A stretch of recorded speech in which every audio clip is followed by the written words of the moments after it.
Bonjour et bienvenue pour cette initiation à la naturopathie. Mon nom est Anne-Claire Méret, je suis naturopathe, coach pour les thérapeutes, praticiens en santé naturelle et pour les coachs.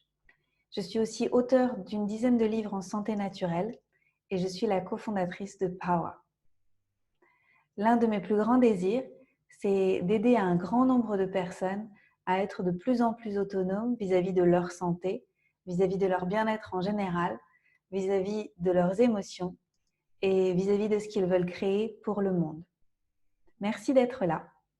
Je vous invite à vous installer confortablement, à vous servir une tasse de thé. Moi, j'en ai une. Et puis, je vais partager avec vous tout ce que j'ai découvert sur la naturopathie ces dernières années. Alors, je n'ai aucune idée si vous connaissez déjà la naturopathie ou pas. Peut-être que certains d'entre vous ont déjà lu l'un de mes ouvrages. Le plus connu, c'est La naturopathie pour les nuls, qui est un livre que j'ai écrit en 2016 et qui est déjà à sa 3e édition, donc peut-être que vous avez une couverture différente.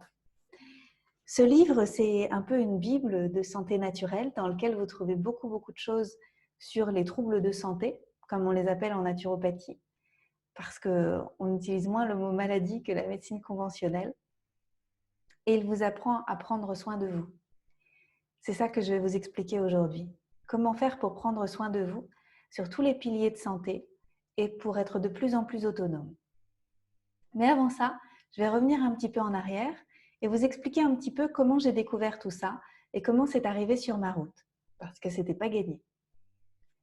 Mon histoire commence avec des nuits très compliquées, c'est-à-dire que depuis que j'étais enfant, j'avais des problèmes de sommeil et pas que des petits problèmes, des gros problèmes. Donc j'ai grandi avec des soucis d'insomnie depuis l'enfance jusqu'à l'âge de 28 ans. En même temps, j'avais aussi d'autres problèmes parce que quand on dort pas bien, on a aussi des problèmes de mémoire, des problèmes de régulation de l'appétit, on a des problèmes de stress. J'avais beaucoup d'anxiété. Alors, de l'œuf ou de la poule, est-ce que c'était parce qu'il y avait de l'anxiété et que je dormais pas, ou parce que je dormais pas et que j'avais de l'anxiété? Je le saurais jamais, mais les deux certainement ont contribué de ces années de vie qui ont été particulièrement difficiles. Et puis, j'avais, comme tout le monde, des problèmes hormonaux, des boutons, des choses comme ça. Des petites choses qui me gâchaient la vie, mais qui étaient moins graves, beaucoup moins graves que les problèmes de sommeil. Et puis, ce qui s'est passé, c'est qu'à 28 ans, j'ai eu un problème. C'est-à-dire qu'à l'époque, je travaillais en CDI pour un super job que j'aimais beaucoup. Je travaillais pour des sites de rencontres. Et j'ai été invitée à créer un bel événement au Maroc avec ce site de rencontres. Et je me suis occupée de tout. Et le stress est monté. Et jusqu'au point où j'ai craqué. Et donc là-bas, j'ai très peu dormi. J'ai très peu mangé. J'étais vraiment très mal. J'avais les intestins complètement noués. Et quand je suis rentrée à Paris, je me suis dit, il faut que j'arrête. Il faut que j'arrête de vivre comme ça, c'est plus possible. Et donc, j'ai pris rendez-vous à l'hôpital de la Pitié-Salpêtrière à Paris, qui a un service du sommeil. Alors, ce n'était pas la première fois que je voyais des experts. J'étais aussi allée dans des cliniques du sommeil à Paris, j'étais allée dans une autre. Et puis, j'étais aussi allée voir différents médecins, aussi des psys. J'avais vu un petit peu toutes sortes d'approches. On m'avait surtout donné des pilules, on m'avait donné des décontractants, des antidépresseurs, des somnifères, des anxiolytiques. Donc, j'avais eu tous ces anti et je les avais pris sur des temps donnés. Parfois, ça avait marché, non sans effets secondaires, parce que ça m'avait donné souvent ce sentiment d'être un peu dans un nuage et donc d'avoir perdu de la clarté, d'avoir moins d'énergie. Alors effectivement, peut-être parfois je dormais, mais après, ce n'était pas forcément pour passer des bonnes journées, donc ce n'était pas l'idéal. Donc, à cet hôpital de la Pitié-Salpêtrière, donc déjà, j'ai attendu mon tour. Ça a duré 9 mois d'attente parce qu'il y a beaucoup de gens qui ne dorment pas bien. Et puis, à un moment, ça a été mon tour et ils ont étudié mon sommeil avec des électrodes. Et à ce moment-là, le chef de service m'a convoquée et il m'a dit « Mademoiselle Méret, il n'y a pas de problème. Vous avez vous avez perdu votre capacité à dormir dans le sens où vous avez perdu le rythme et on va vous aider à retrouver le rythme. On va le faire de 2 façons. Vous allez aller voir une naturopathe sophrologue que je connais bien, qui est cadre de santé, en qui j'ai toute confiance. Elle a des groupes de rééducation au sommeil. et vous allez revenir à l'hôpital faire du biofeedback. Le biofeedback, je vous explique, on vous met les petites électrodes donc, à différents endroits du corps et on vous lit des méditations, des relaxations et vous pouvez observer sur un écran qu'en fait vos constantes vitales se calment.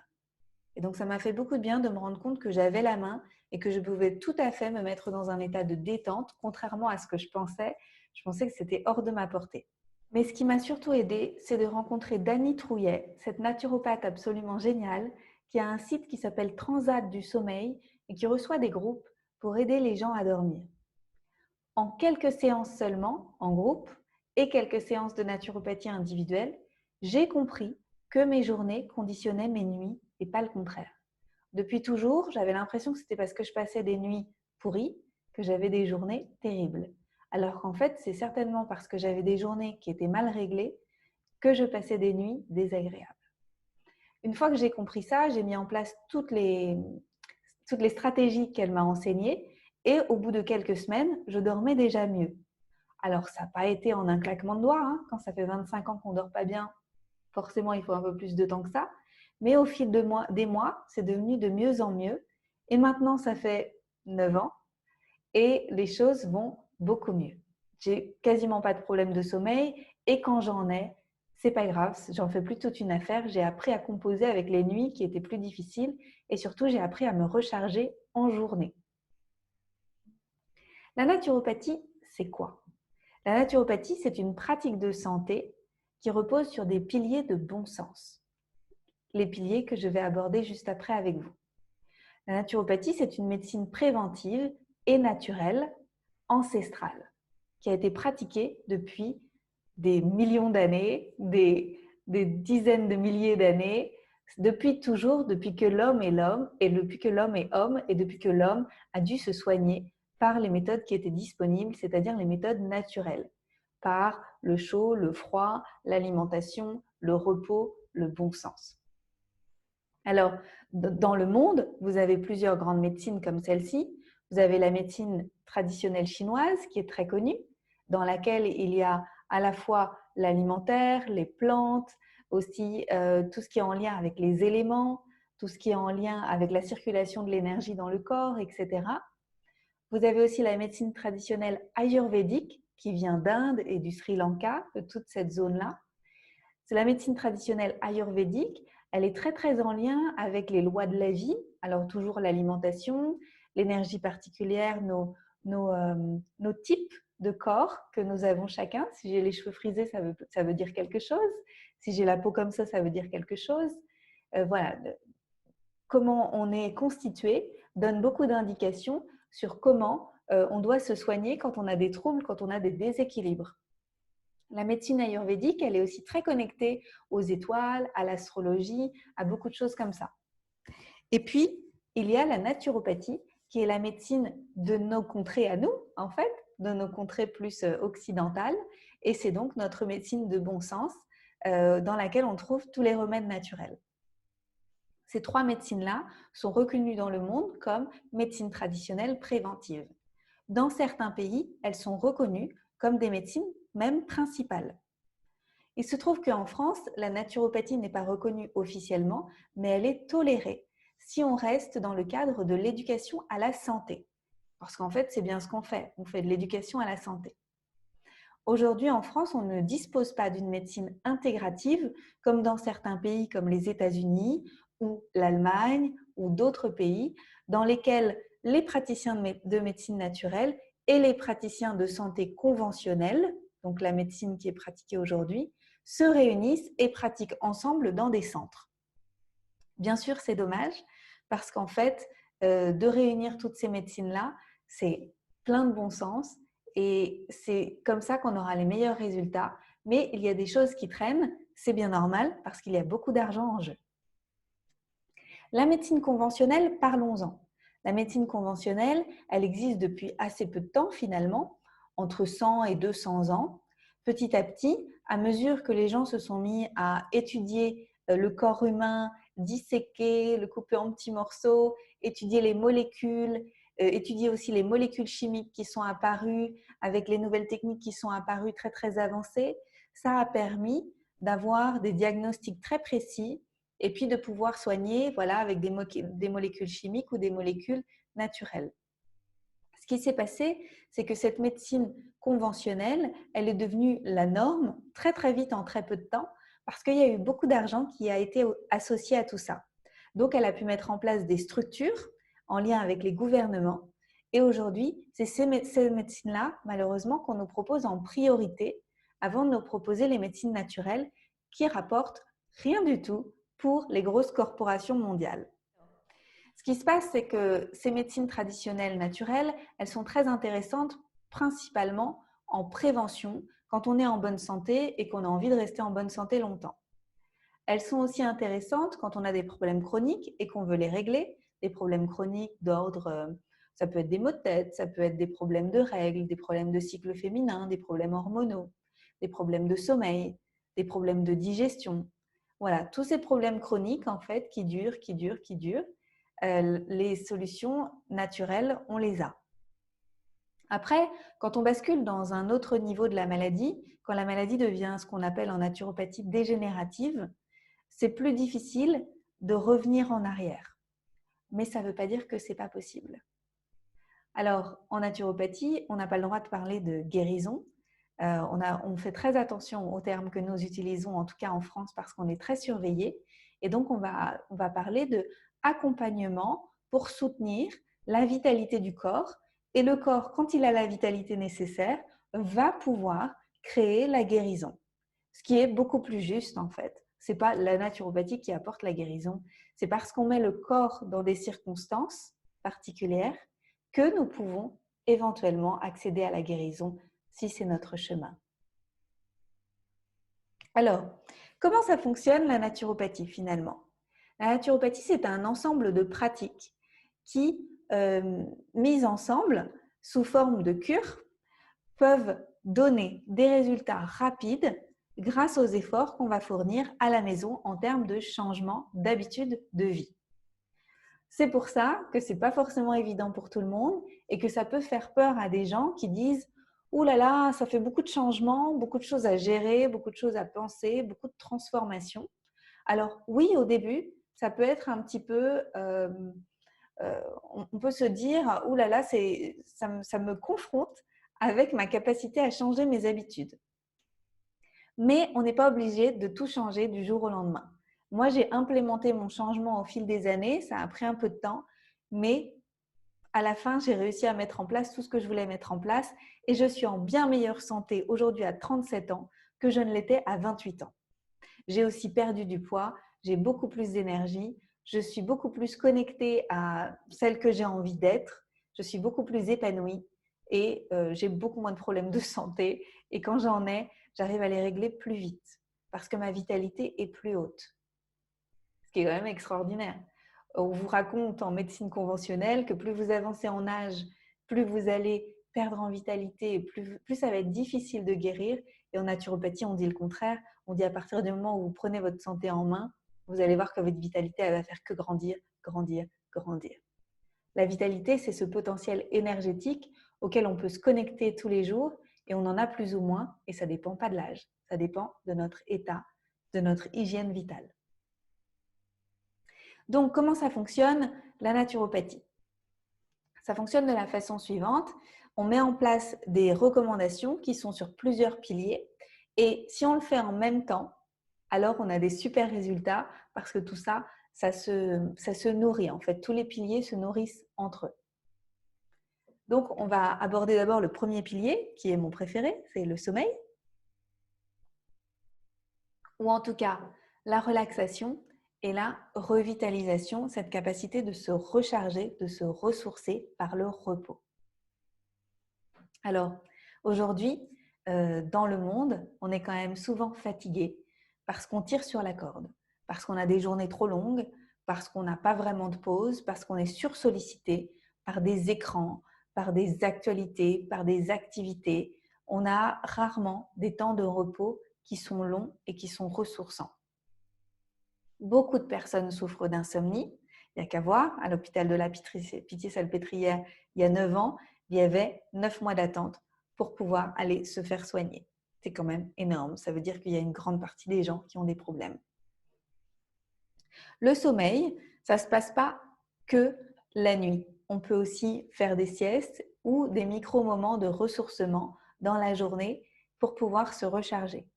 Ça, c'est quelque chose que j'ai appris aussi, c'est que tout ne peut pas reposer sur la nuit en matière de repos. Parce qu'en fait, notre système nerveux et notre système glandulaire ont aussi besoin de repos dans la journée. Ce qui veut dire lâcher les activités, lâcher les écrans, regarder la nature.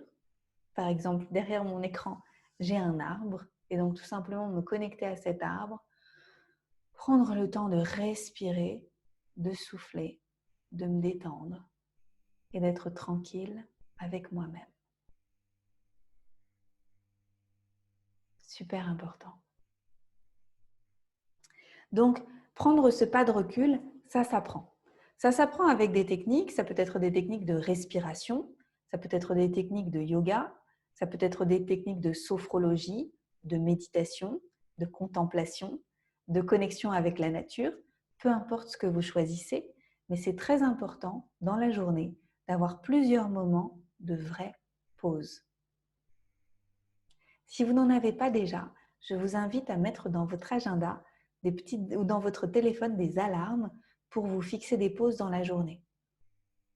Alors, pas des pauses où vous allez discuter avec quelqu'un, pas des pauses où vous allez regarder une vidéo, pas des pauses où vous allez fumer une cigarette. Non, des vraies pauses. Ensuite, en matière de sommeil, alors, je ne vais pas donner des recommandations qui sont à visée individuelle, bien évidemment, mais je peux donner des recommandations de bon sens, des recommandations globales qui peuvent servir au plus grand nombre.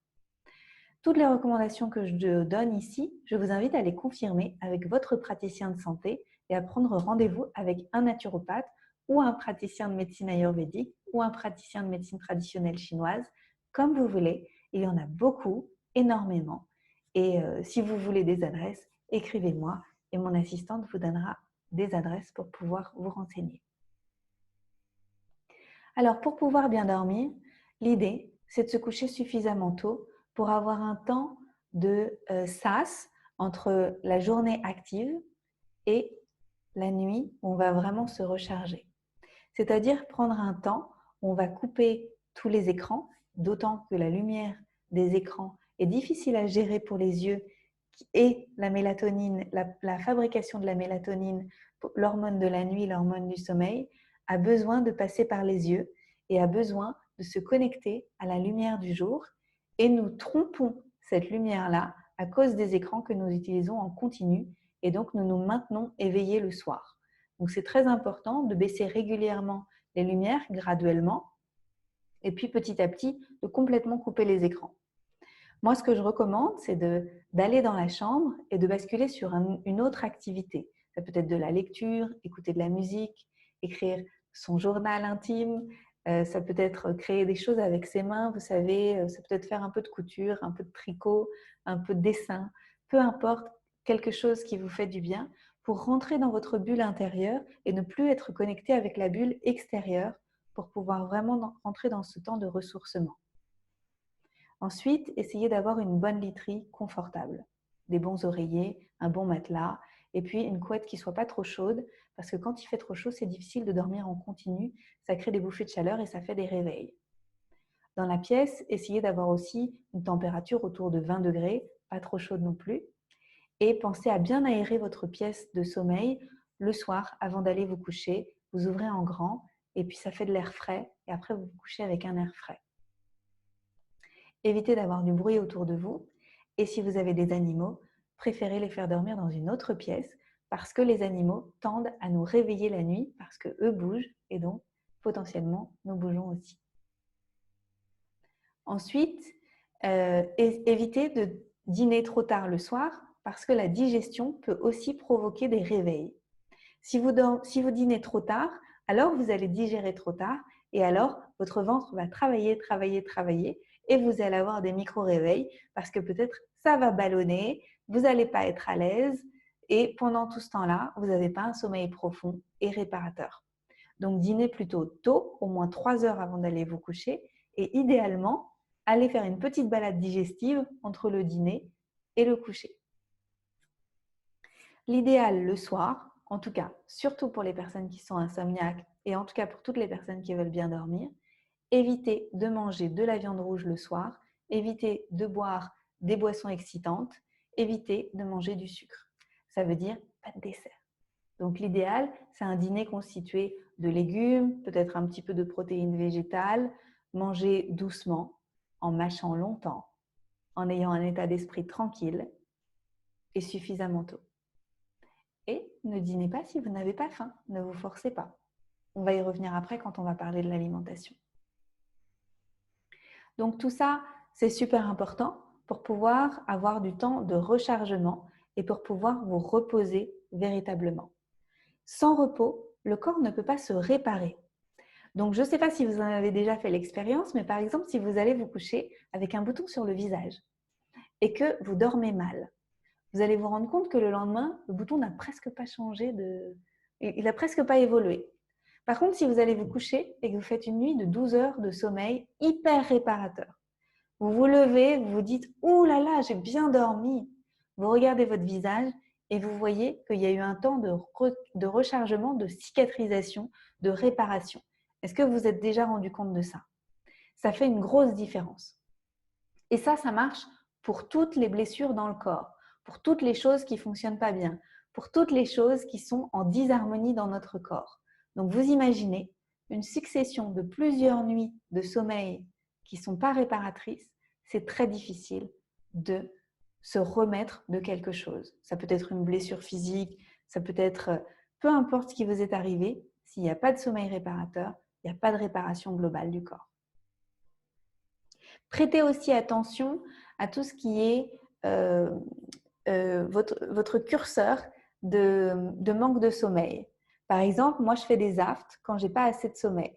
Je me rends compte que, au bout de quelques jours, où je n'ai pas eu assez de sommeil, je commence à avoir un petit bobo ici, et hop, au bout de quelques jours, il y a un aft qui s'est installé, il va me faire mal pendant une semaine, sauf si je redors bien à nouveau et que j'arrive à me recharger, et alors ils vont s'en aller. C'est à tous les coups. Mais il y a d'autres personnes, ça va être des situations différentes. Ça va être une gestion de l'alimentation qui va être différente. Donc, faites attention à vos curseurs parce qu'en fait, on a tous et toutes des signaux du corps qui nous disent quand on est fatigué et on a tendance à ne pas les écouter. Donc, écoutez et apprenez à vous recharger. Donc ça, c'est pour le pilier numéro 1. Ensuite, on va basculer sur le pilier numéro 2. Je reprends mes notes pour ne pas oublier des choses. Le pilier numéro 2, c'est l'alimentation. L'alimentation, c'est important, mais ce n'est pas le plus important. Je voudrais citer un praticien en Ayurveda dont on m'a parlé. Ce n'est pas moi qui l'ai rencontré, mais il avait créé une retraite dans le sud de la France et lui venait d'Inde ou du Sri Lanka. Et il avait reçu beaucoup de desiderata des personnes qui allaient participer à sa retraite. Et donc, les gens avaient dit, moi, je suis sans gluten, moi, je suis sans lactose, moi, je suis végane, moi, je suis ci, moi, je suis ça, etc. Et donc, il avait reçu les gens. Et puis, il les avait installés devant. Et il avait dit, OK, on va se détendre parce que l'alimentation, pour lui, c'était que 5% de la santé. Tout le reste compte beaucoup plus que ce qu'on met dans notre assiette. Notre état d'esprit, notre mouvement, notre capacité digestive, notre capacité à mâcher, à manger quand on a faim, les détox qu'on va faire vivre à notre corps, si on est bien connecté à notre énergie de vie et à notre mission de vie, si on dort bien, etc., etc., etc. Alors aujourd'hui, l'alimentation, c'est facile, hein, c'est partout dans les magazines, mangez ci, mangez ça, mangez pas ça, c'est dangereux. Il y a beaucoup de livres de cuisine, etc. Et du coup, on a tendance à se concentrer sur l'alimentation en se disant si je fais ça bien, au moins j'aurais fait une bonne chose. Alors oui, c'est génial de s'en occuper, mais c'est vraiment pas le plus important. Donc gardez ça en tête et prenez ça comme un des piliers parmi les autres et il a autant d'importance que les autres. Et pas juste l'alimentation et à côté, rien faire d'autre. Alors, allons-y. L'alimentation, c'est quelque chose d'essentiel parce que, en fait, il faut comprendre que tous tous les maux qui viennent à nous, tous les troubles qui viennent à nous, ils sont toujours multifactoriels. Et donc forcément, on a plus ou moins de résistance par rapport à nos troubles qui peuvent s'installer en nous en fonction de notre état de vitalité et d'énergie, qui est en lien avec notre repos, mais qui est aussi en lien avec le fuel qu'on va mettre à l'intérieur de notre corps pour pouvoir gérer notre énergie. Donc l'alimentation, c'est à la fois de l'énergie et à la fois quelque chose qui nous pompe de l'énergie. Alors, on va comprendre pourquoi. Parce qu'en fait, pour digérer, ça nous prend énormément d'énergie. C'est une des choses qui nous prend le plus d'énergie, la digestion. Il faut s'en rendre compte parce que quand on a par exemple fait un gros repas, essayer d'aller courir un marathon après un gros repas ou essayer d'aller faire une grosse réunion très importante ou de travailler sur un dossier très important alors que vous venez de faire un gros repas. C'est quasiment impossible parce que toute votre énergie, elle va être concentrée dans votre ventre et il n'y aura plus de disponibilité pour autre chose. Est-ce que vous vous en rendez compte? C'est énorme.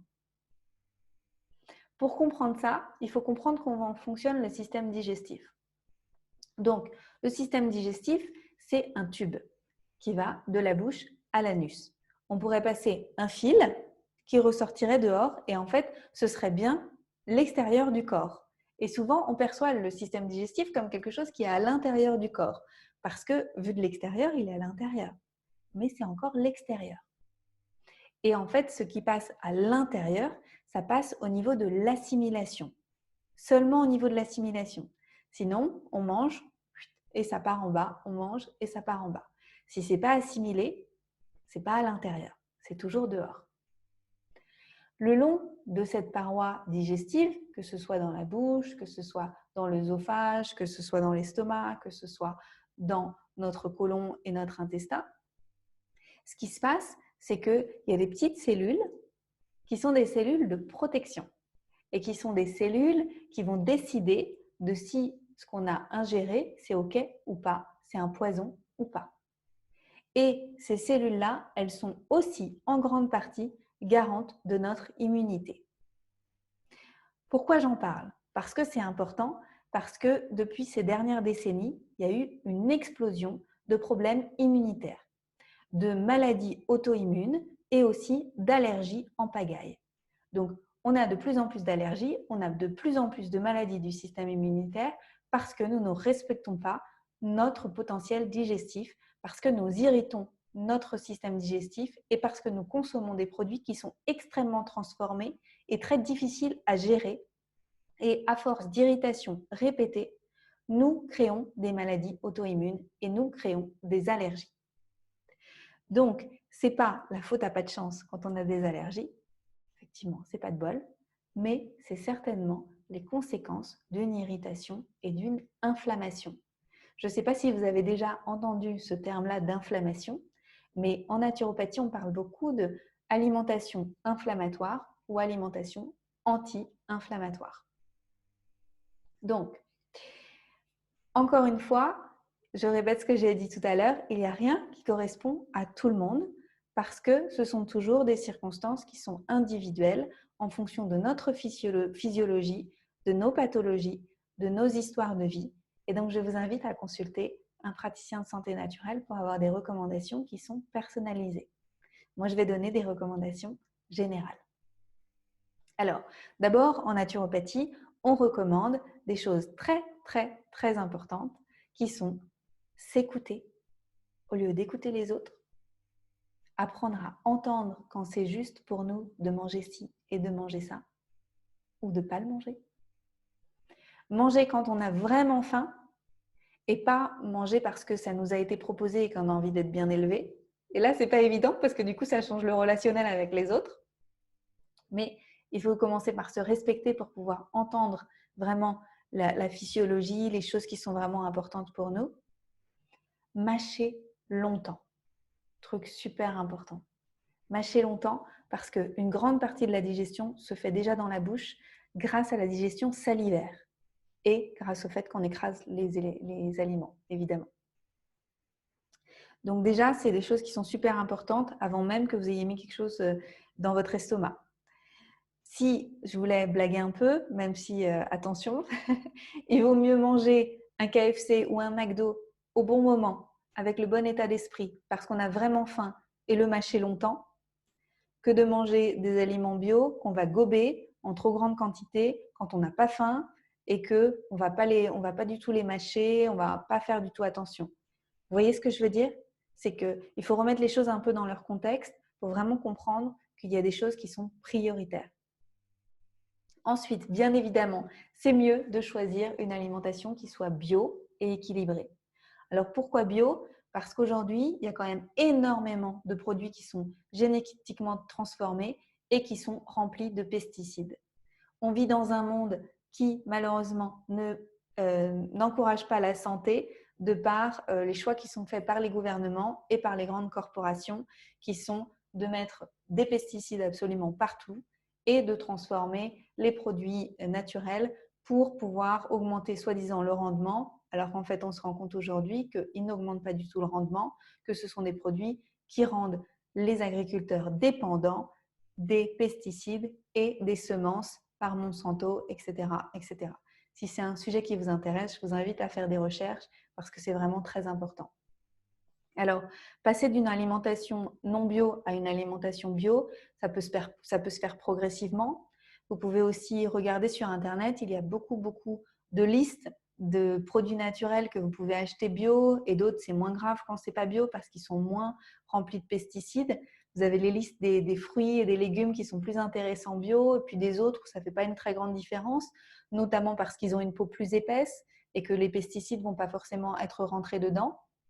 Mais voilà, je vous invite à faire grandir votre connaissance de ces sujets-là et à vous autonomiser là-dessus parce qu'en fait, les pesticides et toutes les cochonneries qu'on peut trouver dans notre alimentation, c'est un cocktail qui est détonnant. C'est un cocktail qui est très difficile à calculer parce que suivant ce qu'on va consommer dans une journée, on ne va pas tous avoir la même dose de pesticides et même s'il peut y avoir une dose qui est relativement minime dans ce fruit-là, et puis après ce légume, et puis ce smoothie, et puis ce jus, et puis ce dessert, etc. C'est ça, plus ça, plus ça, plus ça, qui risque de créer une inflammation. Donc, ayez cette conscience-là de pas forcément basculer en tout bio du jour au lendemain, surtout s'il n'y a pas forcément les moyens financiers, etc. Mais c'est vraiment une question de choix, de mettre son attention sur ces choses-là parce que c'est très important.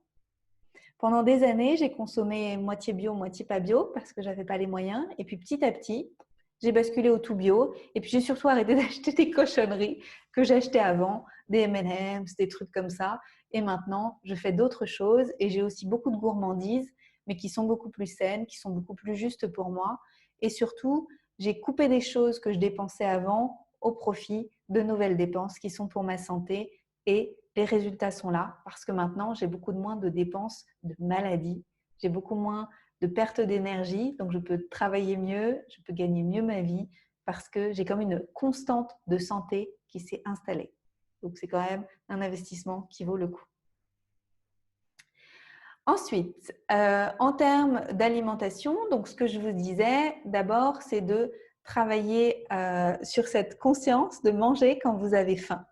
Parce qu'en fait, il se passe quelque chose d'assez magique, c'est que quand on a faim, on a les enzymes digestives qui sont prêtes pour la digestion.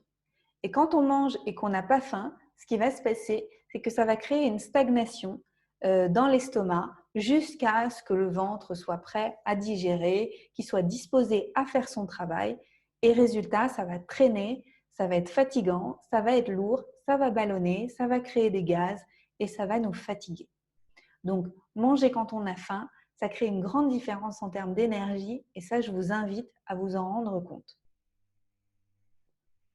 Ensuite, ce qui est important, donc je vais vous donner des grandes lignes.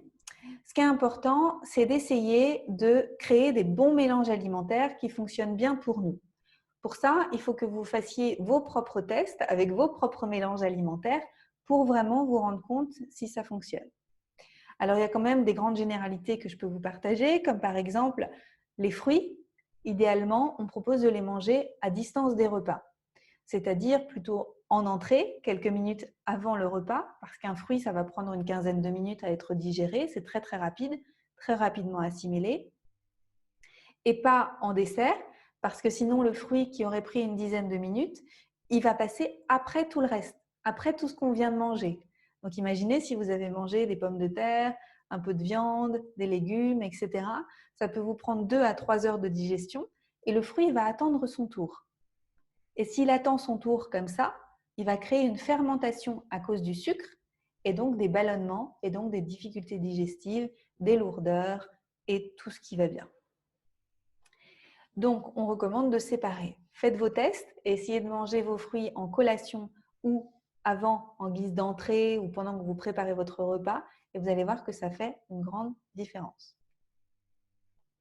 Ensuite, ce qu'on propose en naturopathie, c'est d'enlever complètement pendant au moins un temps les produits laitiers animaux. Parce que les produits laitiers animaux ne sont pas faits pour les humains. Ils sont faits pour les bébés des animaux qui les ont mis au jour. Donc, nous, souvent, on les consomme quand on est petit parce que c'est ce qui nous est proposé en fait par la société, mais ça crée beaucoup d'inflammation dans le corps, surtout à partir d'un certain âge. Parce que les bébés naissent avec la capacité de digérer le lait de leur maman, et donc ils ont des enzymes qui peuvent digérer le lait, potentiellement un petit peu mieux que les adultes, aussi les laits animaux. Et puis, à mesure qu'on grandit, petit à petit, cette enzyme commence à disparaître jusqu'à disparaître complètement pour certains adultes, et puis certains adultes vont continuer à la générer un petit peu. Et donc, le fait de manquer de cette enzyme va créer une réaction inflammatoire et nous allons avoir des difficultés à digérer les produits laitiers. Alors, si on n'est pas bien connecté avec sa digestion et avec ses réactions corporelles, on ne va pas forcément s'en rendre compte tout de suite, mais ça peut s'exprimer différemment. Ça peut s'exprimer avec des problèmes de peau, ça peut s'exprimer avec des maladies du système immunitaire, avec des allergies, avec plein de choses, plein de réactions qui peuvent arriver. Et ce n'est pas forcément quelque chose qu'on va sentir dès qu'on a mangé un bout de fromage. C'est quelque chose qu'on va sentir de façon chronique. C'est pour ça qu'en naturopathie, souvent, on recommande de complètement arrêter les produits laitiers pendant un temps, voir comment ça se passe et si les troubles disparaissent, et après, de réintégrer un par un et en petite quantité avec modération pour voir s'il y en a un qui nous fait réagir. Donc, à garder en tête et à tester si vous ne l'avez pas déjà fait. Ensuite, on recommande aussi donc je vous parlais des mélanges alimentaires, d'éviter de mélanger trop tout ce qui est les amidons, tout ce qui est les carbohydrates, j'ai oublié comment on dit en français, les hydrates de carbone, et tout ce qui est de l'ordre des protéines. Parce qu'en fait, les deux se digèrent dans des milieux différents. Les protéines se digèrent en priorité dans l'estomac, qui est un milieu acide, et puis les autres qui sont amidonnés, donc tout ce qui est pommes de terre, riz, pâtes, pain, etc., se digèrent plutôt dans un milieu neutre, sous l'estomac en fait, après. Donc, quand vous mettez les deux ensemble dans une même quantité, par exemple le repas français de base, steak frites ou des choses comme ça, ou poulet puré, ou riz poisson, etc. Ce que vous allez vous faire, c'est une tambouille qui va être difficile à digérer et dans laquelle il y aura toujours un perdant. Soit ça va rester longtemps dans l'estomac et ça va être difficile de digérer le riz, les pâtes, etc. Soit ça va aller trop vite un petit peu plus bas dans le système digestif, dans les intestins, et il n'y aura pas eu assez de temps d'acidité dans l'estomac pour digérer les protéines. Et donc, ça risque de créer comme ça une bataille entre les deux.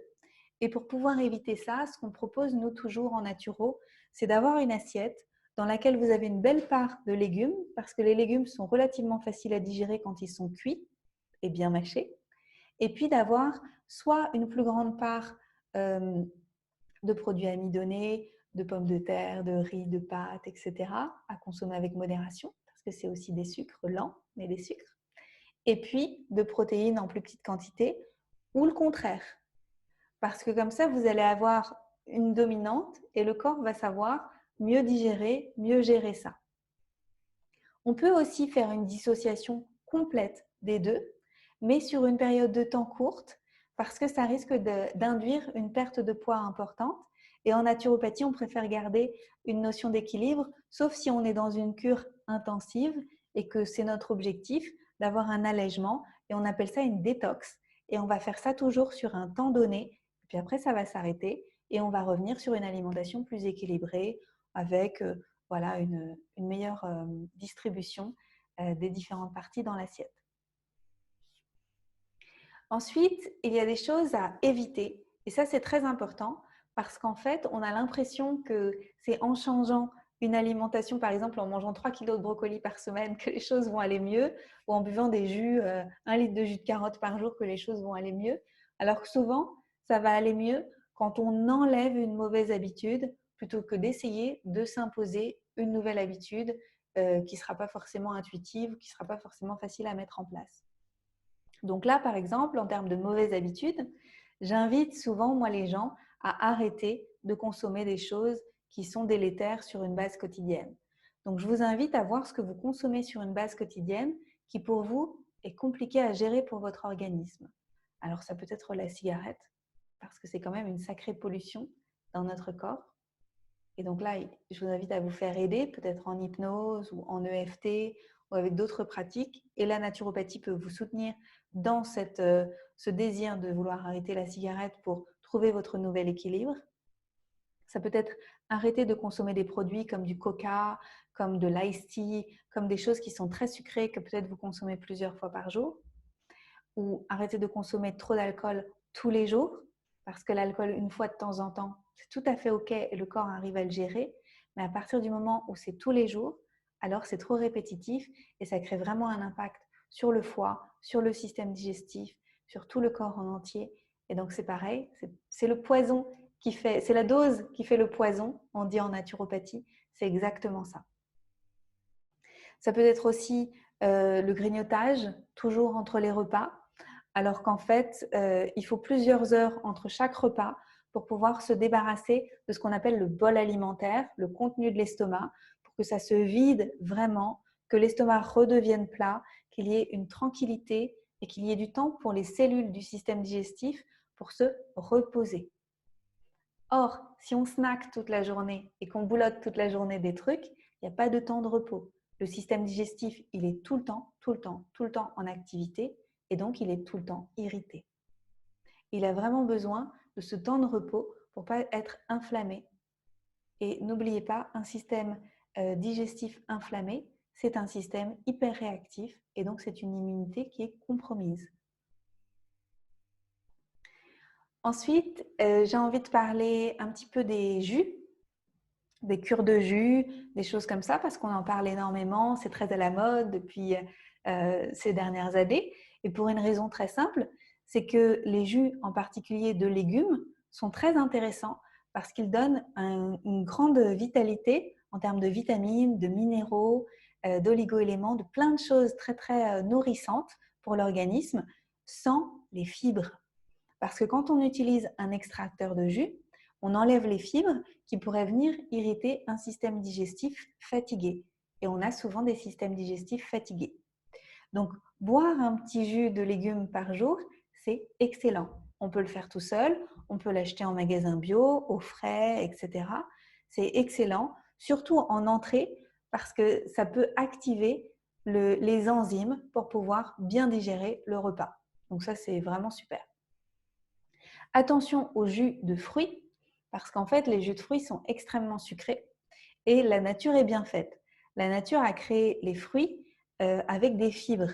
Et en fait, quand on mange un fruit, par exemple, si je mange une pomme, dans la pomme, il y a des fibres et donc la pomme, elle va mettre quelques minutes à être digérée et c'est normal, en fait, ça va prendre un peu de temps, mais avec la fibre, il y a tout un temps de digestion organique. Si je bois un jus de pomme sans fibre, je vais augmenter ma glycémie d'un coup parce qu'il n'y a pas de fibre pour ralentir le temps de digestion. Et si j'ai des problèmes glycémiques, ça va me créer après une grande fatigue et pourquoi pas voilà, une grande chute de ma glycémie et ça va être beaucoup plus difficile à gérer. Donc, ayez ça en tête. En naturo, on préfère boire les légumes crus et manger les légumes cuits et un peu de crudité si on les digère bien. Mais les crudités ont une fibre dure et ça peut faire ballonner quand on a le système digestif qui est un peu irrité. Et vraiment manger les fruits qui ont des fibres douces en les mâchant longtemps si on sent qu'on les digère bien. Voilà, gardez ça en tête. J'avais envie d'en parler parce que ça me paraît quelque chose de très important. Ensuite, pensez à faire des pauses digestives avec, on appelle ça des jeûnes intermittents, des détox, etc. On peut faire aussi des monodiètes. On est très, très adepte de ces choses-là en naturopathie. Alors, on peut faire tout ça quand on a une vitalité suffisante, quand on sent qu'on a de l'énergie, quand on sent qu'on a une capacité de gérer des moments de fatigue aussi, parce que quand on n'a pas l'habitude de pas manger, il peut y avoir des moments de fatigue. Donc, demandez conseil à votre praticien de santé naturelle pour voir si c'est le bon moment pour vous de faire une monodiète, de faire un jeûne, de basculer sur des jeûnes intermittents, c'est-à-dire sur plusieurs heures, vous ne mangez pas et puis après, vous mangez. Renseignez-vous sur tout ça parce que c'est très précieux. Quand vous maîtrisez tout ça, vous avez une meilleure conscience de votre équilibre corporel, de quand il vous faut faire une pause avant de dépasser vos limites et c'est génial, ça vous rend libre. C'est très, très, très précieux.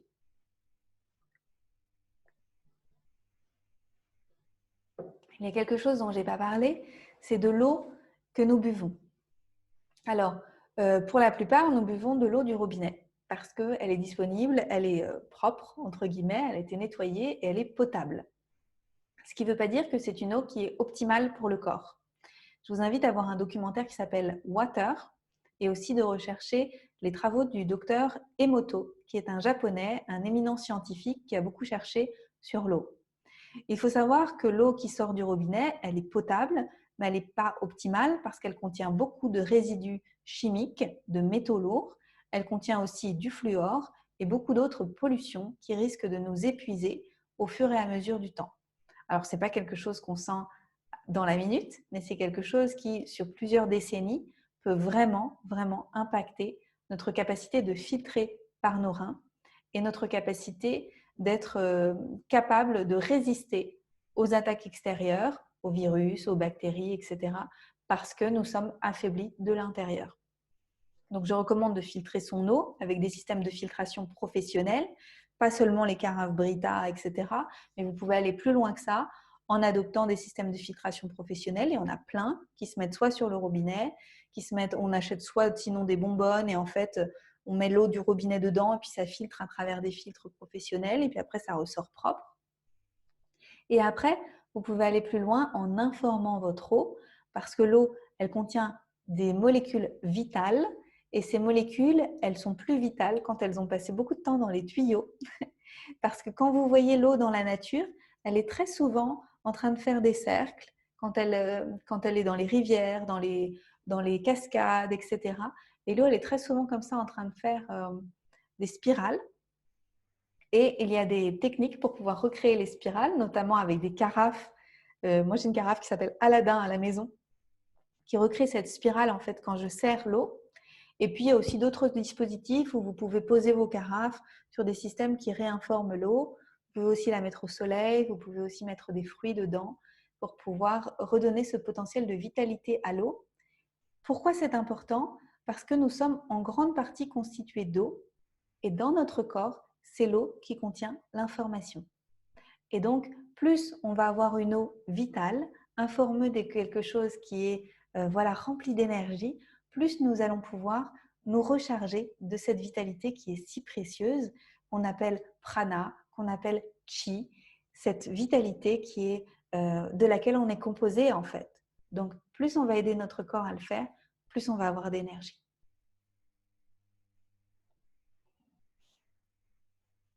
Ensuite, prochain pilier de la naturopathie, l'exercice physique, le mouvement et aussi la détox dans le sens sortir ses déchets. Alors, on n'est pas tous égaux devant l'exercice physique. Il y en a qui prennent du plaisir, il y en a qui ne prennent pas de plaisir. Moi, je ne suis pas une grande fan d'exercice physique, mais j'ai compris que c'était important parce qu'il fallait faire circuler les liquides du corps, on en parlait, pour pouvoir éliminer. Alors, on élimine par plusieurs voies de sortie. On élimine par la transpiration, par l'expiration du CO2 par les poumons. Donc, ça va sortir par la bouche, ça va sortir par le nez. On élimine par les selles, les résidus de la digestion. On élimine par les reins avec l'urine. Et les femmes éliminent aussi par les règles une fois par mois. Toutes ces portes de sortie sont intelligentes et fonctionnent ensemble. Quand il y en a une qui est coupée ou deux qui sont coupées, les autres prennent le relais pour éliminer les déchets du corps. Mais attention de ne pas fatiguer tous ces systèmes-là. Si on en a plusieurs, c'est qu'il y a une raison. Donc, pourquoi je dis attention? Parce qu'on a la main là-dessus. Si on a de la constipation et qu'on ne s'occupe pas de régler notre constipation, si on ne fait pas attention à la façon dont on respire et qu'en fait on a une respiration complètement coupée et qu'on expire mal, si on coupe la transpiration parce qu'on utilise des déos antitranspirants chimiques, si on ne boit pas assez d'eau, si on coupe les règles avec des pilules qui coupent les règles, etc., alors on garde nos déchets à l'intérieur. Qu'est-ce qui se passe si on garde nos déchets à l'intérieur pendant des mois et des années et des décennies? Alors le corps va s'encrasser, s'épuiser et ne plus être capable de s'auto-nettoyer, de s'auto-réguler et il va créer des maladies. En naturopathie, on appelle ça des crises curatives. Quand le corps crée une diarrhée ou une fièvre, c'est parce qu'il a besoin de sortir les selles rapidement pour pouvoir se débarrasser de quelque chose, ou une fièvre, il a besoin de transpirer rapidement pour pouvoir sortir des choses et donc il va créer des crises de guérison. Donc, c'est pour ça que c'est important, en prévention, de toujours faire attention à ce que toutes ces portes de sortie soient ouvertes et qu'elles soient sollicitées. Donc, l'exercice physique, c'est l'idéal parce que ça mobilise la respiration et donc forcément, il y a beaucoup plus de CO2 qui va sortir. On va pouvoir mieux oxygéner nos organes, etc., mieux se renouveler en termes d'oxygénation. L'exercice physique, ce qu'il va faire aussi, c'est qu'avec le diaphragme, ça va masser le système digestif et ça va faire que normalement, il y a moins de problèmes digestifs, moins de constipation, moins d'alternance constipation, diarrhée, etc. quand les organes du système digestif ont bien été en mouvement. Il y a aussi moins d'adhérence entre les organes quand il y a eu l'exercice de la respiration qui vient travailler toute cette zone-là. Ensuite, ça génère aussi de la transpiration, l'exercice physique. C'est logique. Et puis aussi, ça donne envie de boire. Et donc, on va boire et on va éliminer par les reins. C'est pour ça que c'est la chose qui est privilégiée en priorité et qu'on recommande de faire de l'exercice physique en fonction de nos capacités, de ce qui nous correspond vraiment, sans pousser trop fort, sans s'épuiser, sans aller griller sa vitalité. Mais c'est important qu'il y en ait régulièrement. Ça peut être de la marche active, ça peut être de la course à pied, ça peut être… Moi, je fais du hula hoop tous les matins et je marche beaucoup à Berlin. Voilà, toutes ces choses-là, en fait, sont des choses qui sont importantes au quotidien. Faites ce qui est juste pour vous et encore une fois, demandez conseil à votre praticien de santé en fonction de votre niveau de vitalité et de vos pathologies si vous en avez. Alors, il y a d'autres façons de pouvoir alimenter tout ça. Donc, il y a aussi travailler donc, sur le système digestif, que je vous disais pour la constipation. C'est très important de ne pas avoir de constipation. Je recommande aussi les massages du ventre du type Chin Tsang. C'est un massage du ventre qui vient d'Asie et qui est pratiqué de plus en plus en France par des praticiens de santé naturelle. C'est un massage qui n'est pas forcément très agréable au début. Il y a aussi le Tuina qui vient de Chine qui est très intéressant. Et donc, c'est un massage qui permet de récupérer de la communication entre les différents organes digestifs pour pouvoir améliorer grandement la digestion. Donc, je recommande chaleureusement pour toutes les personnes qui souffrent de constipation ou de troubles digestifs avérés ou qui ont eu des opérations du système digestif qui ont créé après des adhérences entre les organes et que les organes après ont des difficultés à communiquer entre eux pour pouvoir vraiment rétablir cette harmonie. C'est très important. Ensuite, qu'est-ce que je recommande d'autre pour éliminer la transpiration? Le sauna, c'est excellent. Le hammam, si vous voulez aussi, mais le sauna est encore plus privilégié en naturopathie parce qu'il est plus chaud et parce qu'il est vraiment très, très intensif. En fait, vous restez simplement quelques minutes dans le sauna et vous allez sortir tout ce que vous avez besoin de sortir. Alors, attention de ne pas le faire si vous êtes en sous-vitalité et que vous êtes épuisé parce que ça risque de vous fatiguer encore plus. Donc, faites-le quand vous sentez que vous avez de l'énergie. Un bon sauna est pratiqué dans un endroit sec et propre. Donc, il y a des saunas naturaux, notamment à Paris, mais aussi dans bien d'autres villes de plus en plus. J'habite en Allemagne, il y en a beaucoup ici, des saunas. Et puis, ce qui est important, c'est que le sauna donc, soit bien sec. Vous rentrez avec la peau bien sèche aussi et avec la peau chaude. Parce que le sauna n'est pas là pour vous réchauffer. Vous devez rentrer en ayant déjà la peau chaude. Donc, si vous venez d'un endroit froid, prenez le temps de vous réchauffer avant de rentrer dedans. Venez à jeun ou en ayant peu mangé, parce que sinon, la digestion elle va être là, elle va occuper toute la place et puis ça va être très inconfortable. Et essayez de ne pas trop boire avant, parce que le corps il va aller chercher plus profondément les liquides pour pouvoir créer de la transpiration si vous n'avez pas trop bu avant. Et surtout, buvez beaucoup après pour renouveler l'eau. Renouveler, renouveler, renouveler. Donc, en naturopathie, on recommande de faire plusieurs passages de sauna avec du repos toujours entre les passages et puis de le faire régulièrement, peut-être une fois par semaine ou toutes les 2 semaines, voilà, comme vous voulez, régulièrement. Et ça, c'est très très sain et vous allez vous sentir, en fait, vous allez le sentir à bien des niveaux, vous allez le sentir sur votre peau, sur plein de choses. C'est excellent. Et puis toujours le petit coup de froid à la fin du sauna pour pouvoir dynamiser tout ça, pour pouvoir retrouver votre équilibre, pour pouvoir revenir à un état physiologique équilibré à la fin.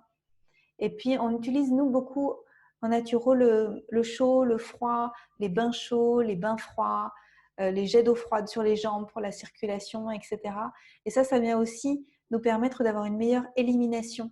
En fait, ça dope la circulation sanguine et ça vient nous créer des super éliminations. Donc, on est beaucoup aussi sur cette utilisation-là très de bon sens, en fait, très terre à terre et de bon sens. Voilà pour l'élimination, ce que j'avais à dire. Si vous voulez aller plus loin, renseignez-vous, lisez des livres, demandez conseil à votre praticien de santé parce que c'est vraiment hyper important.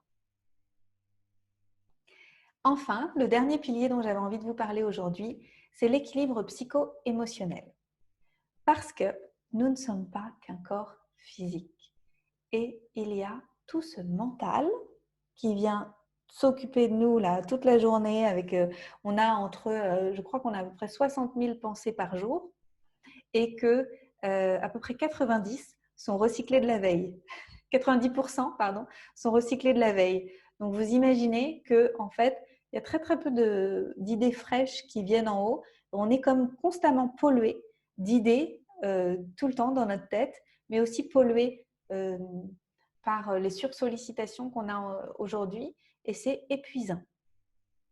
Pour pouvoir avoir un bon équilibre psycho-émotionnel, il faut avoir conscience de tout ça et avoir une capacité à se distancier de nos pensées.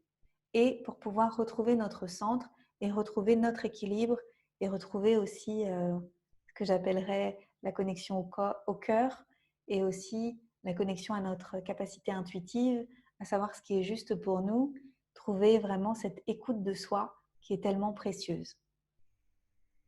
Pour pouvoir faire ça, on peut le faire avec des pratiques, par exemple des pratiques méditatives, des pratiques contemplatives, des pratiques de journal, écrire son journal, etc. tous les jours.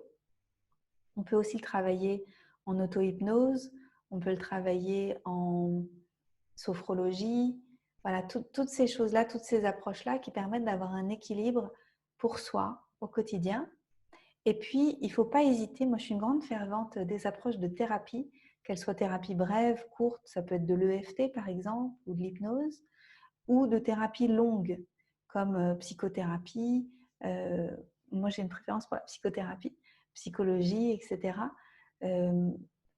Tout ça, ça donne vraiment la capacité d'échanger avec quelqu'un pour pouvoir travailler sur ce qui est difficile pour nous et notamment sur ce qu'on ne voit pas tout seul parce que c'est dans les angles morts. Et souvent, quand on a eu des traumatismes dans notre vie et des choses difficiles à gérer, c'était aussi en relation avec d'autres personnes, avec d'autres humains. Et je pense que de réparer avec quelqu'un, réparer par la relation thérapeutique, c'est très très guérisseur. Et donc, moi j'ai invité toujours depuis le début tous mes clients et tous les gens avec lesquels je parle de naturo et d'équilibre psycho-émotionnel à travailler sur eux à 2 niveaux. À travailler sur eux avec quelqu'un pour travailler sur tout ce qui est d'ordre traumatique, les choses qui sont installées depuis longtemps, les choses qui sont d'ordre relationnel, toutes les choses qui sont difficiles à digérer, qui nous appartiennent, qui sont qui sont lourdes à gérer, des choses qui ne nous appartiennent pas aussi, qui viennent de notre famille, qui viennent des grosses valises qu'on a traînées depuis longtemps, pour pouvoir nettoyer, nettoyer, nettoyer au fil du temps, ce qui est vraiment important, et faire de la place pour se créer la vie qu'on a envie de se créer. L'objectif, c'est de basculer, de transformer, de passer d'un mode réactif, de je suis la victime des circonstances, de ce qui m'est arrivé dans le passé, et je suis alourdie par tout ce qui m'est arrivé dans le passé qui est difficile, à passer dans un mode créatif. Je suis libérée d'une grande partie des choses qui me sont arrivées dans le passé. Je réalise que de ces épreuves, j'ai gagné des ressources et je décide aujourd'hui d'être plus créatrice au quotidien de ce que je porte dans le monde pour ma vie, vis-à-vis des autres, vis-à-vis de ma contribution globale au monde.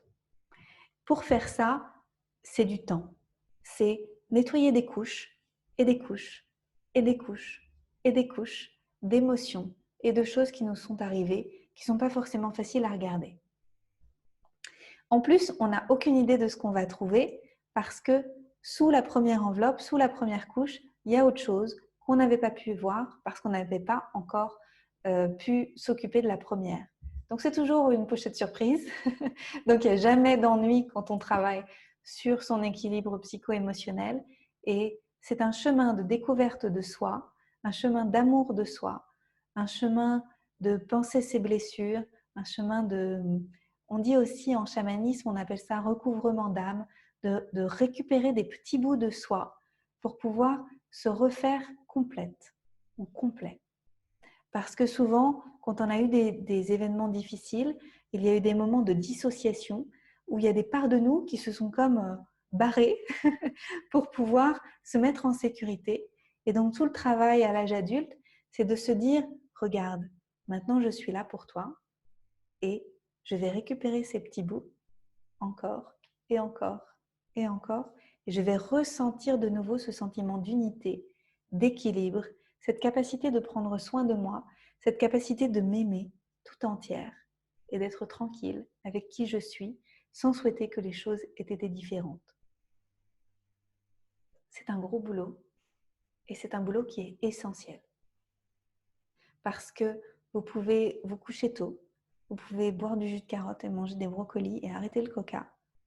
Vous pouvez faire du sport et aller au sauna. Si vous ne vous occupez pas de cette partie-là, psycho-émotionnelle, alors ça va être très difficile d'avancer vers un état de santé et de vitalité important.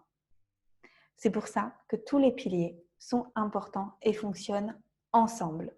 Ils se soutiennent ensemble, ils se nourrissent ensemble et ils sont interdépendants. Donc voilà pour les piliers de santé. Alors concrètement, comment ça se passe quand on va voir un naturopathe, quand on va faire une consultation en naturopathie et tout ça? J'avais envie d'en parler parce que vu de l'extérieur, ça paraît un peu obscur. On se demande un peu comment ça fonctionne et j'avais envie que ce soit démocratisé. Alors, quand on va voir un naturopathe, déjà le rendez-vous il dure assez longtemps. Il dure entre 1h30 et 2h souvent, contre 17 minutes en moyenne, je crois, chez un médecin conventionnel. Donc, c'est quand même le jour et la nuit, mais c'est normal, on ne fait pas le même métier. Le naturopathe, il fait de l'éducation à la santé. Ce qui va se passer, c'est que le naturopathe va faire une anamnèse. Une anamnèse, c'est un questionnaire avec plein de questions. En fait, c'est une enquête. Et il va vous poser énormément de questions pour savoir comment vous dormez, comment vous mangez, comment vous éliminez, comment vous vous sentez à l'équilibre avec vos émotions, avec votre vitalité, avec votre niveau d'équilibre de vie, etc., vos choix de vie, pour pouvoir avoir cette vision un peu comme un aigle, une vision d'ensemble pour voir d'où viennent vos troubles et comment vous pourriez rééquilibrer, c'est un peu comme jouer de la musique, rééquilibrer en jouant ces notes-là, avec ces instruments-là, etc., pour recréer quelque chose d'harmonieux. Donc, on va parler en naturo des symptômes, parce que c'est important. Souvent, c'est les symptômes qui ont amené en consultation. C'est parce qu'il y a des problèmes de peau, c'est parce qu'il y a des problèmes digestifs, c'est parce qu'il y a une souffrance quelque part, qu'il y a ce besoin d'aller consulter un praticien de santé. Mais le naturopathe ne va pas s'arrêter aux symptômes, comme le ferait par exemple un médecin conventionnel qui n'a pas le temps de poser plus de questions. Le naturopathe va chercher plus loin en profondeur la cause de la cause de la cause de pourquoi le trouble s'est installé. Et c'est comme ça qu'il va donner des recommandations qui sont sur les 4 piliers pour pouvoir générer du résultat au long terme, qui va être des résultats qui vont être bien ancrés en fait, qui vont solutionner la cause. C'est une discussion, c'est une conversation, c'est une co-création, la consultation en naturopathie. Et le bon naturopathe va vous demander si c'est OK de vous recommander de faire ça. Il ne va pas vous imposer des recommandations qu'il va vous faire arbitrairement.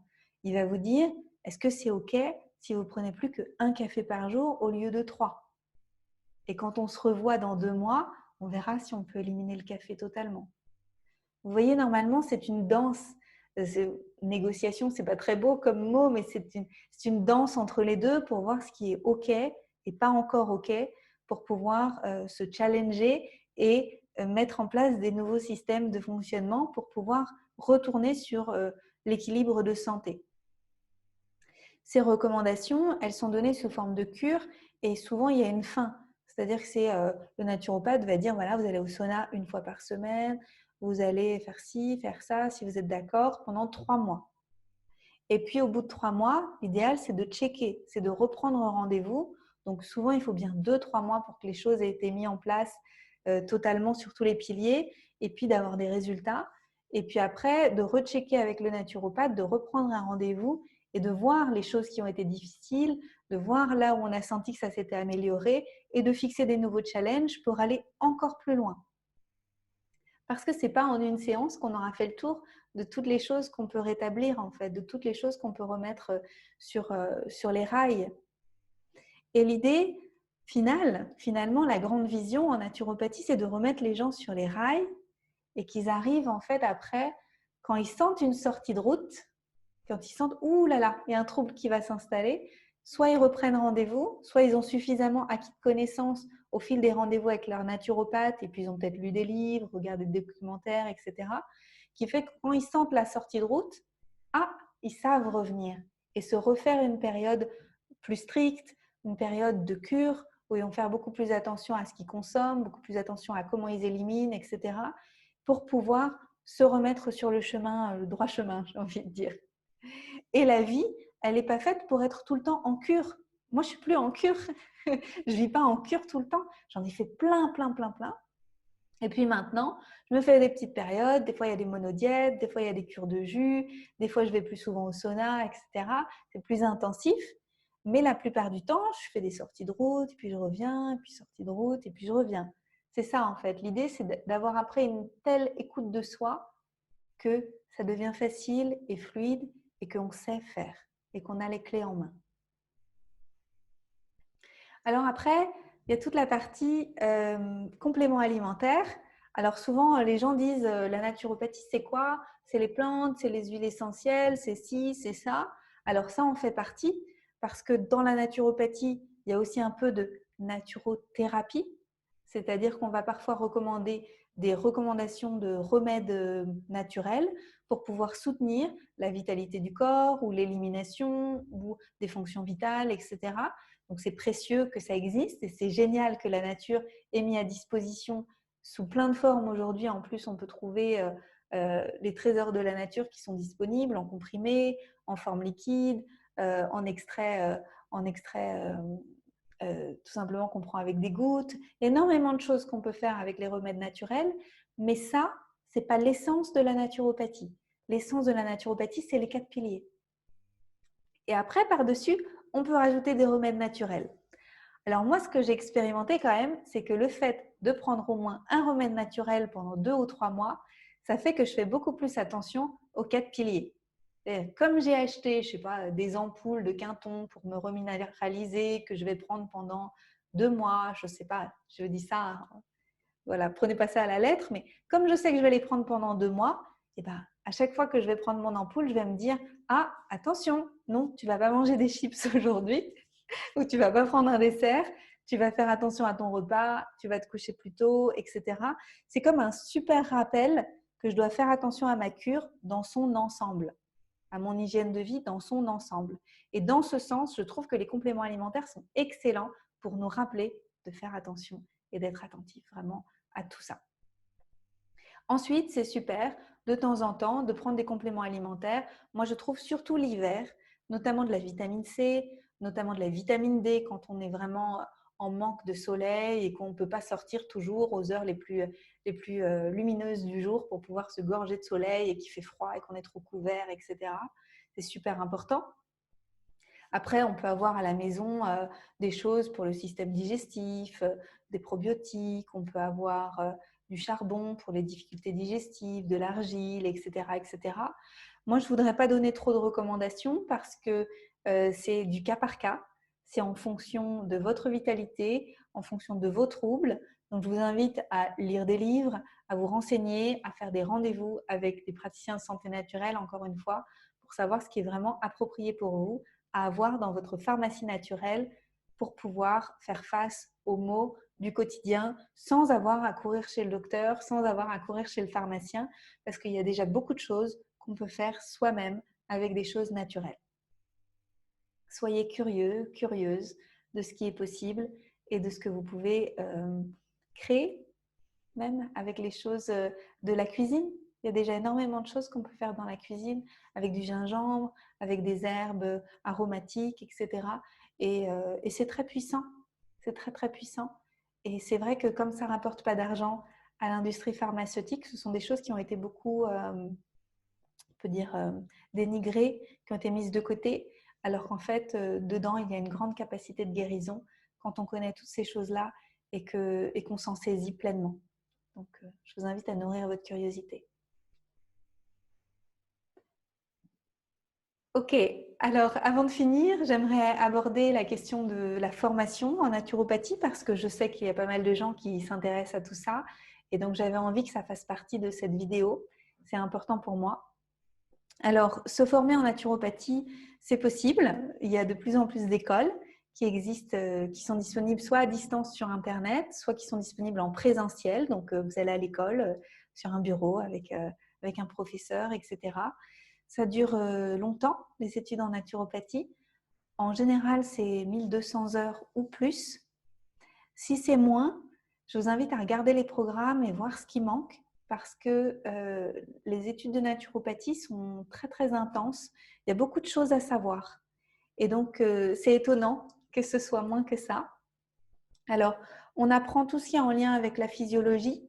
Donc, c'est à peu près comme un cursus d'infirmière où on comprend comment fonctionne le corps humain. Il y a 11 systèmes dans le corps humain et donc on apprend la physiologie, l'anatomie et on apprend comment les troubles se créent dans chaque système et comment les maladies de chaque système voient le jour. Et après, on fait des focus sur les pathologies pour apprendre voilà, les principales pathologies en fait, avec lesquelles les gens vont venir se présenter pour pouvoir comprendre ce que vit la personne.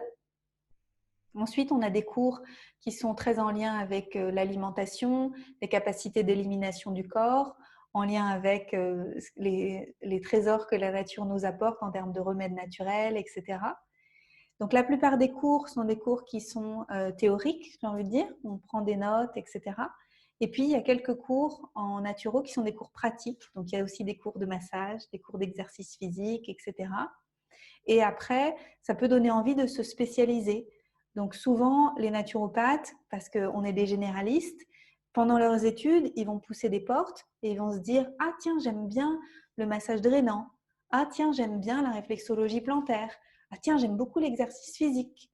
Ou tiens, comme moi, j'aime beaucoup l'équilibre psycho-émotionnel et je vais aller me former dans une école de psycho avec des modules en plus. Je vais peut-être apprendre l'EFT ou l'hypnose ou des choses comme ça et rajouter ça dans mes consultations à côté. » Et c'est génial parce que du coup, après, vous pouvez vous créer une niche où vous êtes naturopathe et praticien EFT, ou naturopathe et réflexologue, ou massage drainant, ou, voilà, ou gestion des allergies, avec des méthodes additionnelles de gestion des allergies, notamment énergétiques, etc. Donc, tout ça, c'est vous qui allez le voir. Souvent, on ne le sait pas à l'avance. Souvent, c'est quelque chose qu'on découvre pendant les études de naturopathie, où on se trouve une appétence particulière pour quelque chose plus que pour autre chose. Et donc, voilà, ça va venir avec le temps.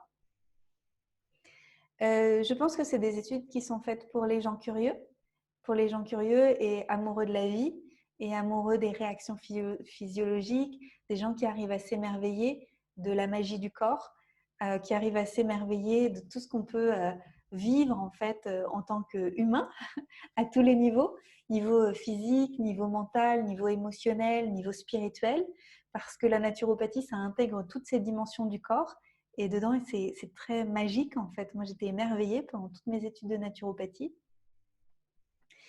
Je pense que c'est quelque chose qu'il faut faire d'abord pour soi, parce que ça nous intéresse profondément, parce que c'est pas facile forcément de s'installer, de faire carrière en tant que naturopathe, mais c'est tout à fait possible.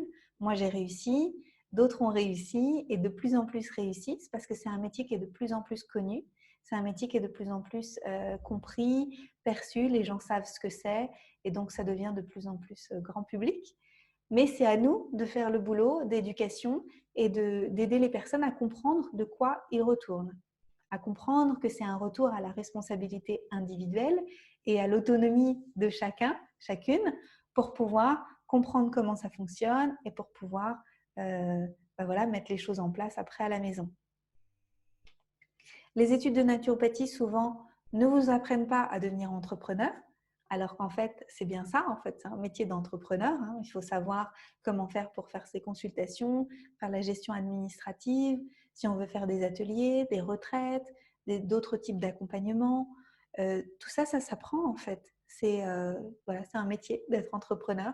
Donc moi, j'invite beaucoup les gens à trouver d'autres entrepreneurs autour d'eux pour se serrer les coudes et pour ne pas vivre cet isolement qui parfois peut être un peu stressant quand on commence à être à son compte.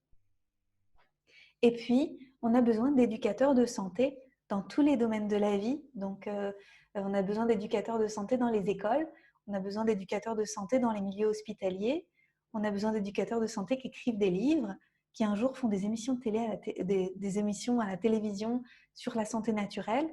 Moi, je pense qu'il y a des places à prendre et que si vous sentez que ça vous appelle, eh bien qu'il faut y aller et qu'on n'est pas trop nombreux, on n'est même pas assez nombreux, je pense.